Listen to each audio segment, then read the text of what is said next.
Top quality और consistent performance के लिए सिर्फ सिल्वर पंप नाम याद रखना। ಕಾಂಗ್ರೆಸ್ಸಿನ ರಕ್ತನೇ ದೇಶ ವಿರೋಧಿ ರಕ್ತ.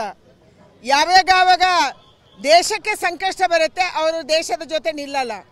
ಅವರ ನಾಯಕ ವಿದೇಶ ಹೋಗ್ತಾರೆ, ವಿದೇಶದಲ್ಲಿ ಭಾರತದ ವಿರುದ್ಧ ಮಾತಾಡ್ತಾರೆ, ಭಾರತದ ಸಂಸ್ಥೆಗಳ ವಿರುದ್ಧ ಮಾತಾಡ್ತಾರೆ.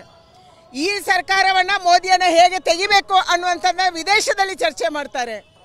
ಅವರ ಜೊತೆ ಅವರಿಗೆ ಫೈನಾನ್ಸ್ ಮಾಡುವಂಥ ಜಾರ್ಜ್ ಸೊರೋಸು ಇದಕ್ಕೆಲ್ಲ ಫೈನಾನ್ಸಿಂಗು ಇಡೀ ಪ್ರಪಂಚದಲ್ಲಿ ಮಾಡ್ತಾರೆ, ಭಾರತದ ವಿರುದ್ಧ ಮಾಡೋಕ್ಕೆ, ನಮ್ಮ ಸರ್ಕಾರದ ವಿರುದ್ಧ ಮಾಡೋಕ್ಕೆ.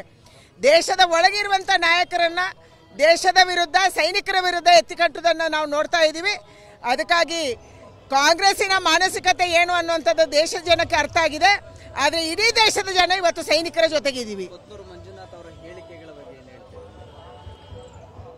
ನಾಲಿಗೆಗೂ ಮೆದುಳಿಗೆ ಸಂಪರ್ಕ ಇಲ್ಲದ ಕಾಂಗ್ರೆಸ್ ನಾಯಕರು ಹಲವಾರು ಜನ ಇದ್ದಾರೆ. ಕೆಲವರು ಟೊಪ್ಪಿಯನ್ನು ಉಲ್ಟಾ ಹಾಕ್ಕೊಂತಾರೆ, ಕೆಲವರು ಯುದ್ಧನೇ ಬೇಡ ಅಂತಾರೆ, ಇನ್ನು ಕೆಲವರು ಅವ್ರು ಏನು ಮಾಡಿದ್ದಾರೆ ಅಂತಾರೆ.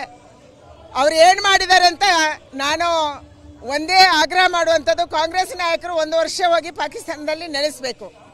ನಮ್ಮ ಸೈನಿಕರಲ್ಲಿ ಏನು ಮಾಡಿದ್ದಾರೆ ಅದನ್ನು ನೋಡ್ಕೊಂಡು ಬರಲಿ, ಪಾಕಿಸ್ತಾನದ ಪರಿಸ್ಥಿತಿ ಏನಿದೆ ಅದನ್ನು ಅಧ್ಯಯನ ಮಾಡಲಿ. ಆವಾಗ ಅವರಿಗೆ ಅರ್ಥ ಆಗುತ್ತೆ ಭಾರತ ಅಂದ್ರೇನು, ಪಾಕಿಸ್ತಾನ ಅಂದ್ರೇನು. ದಯಮಾಡಿ ಹೋಗ್ಲಿಕ್ಕೆ ಹೇಳಿ ಅವರಿಗೆ.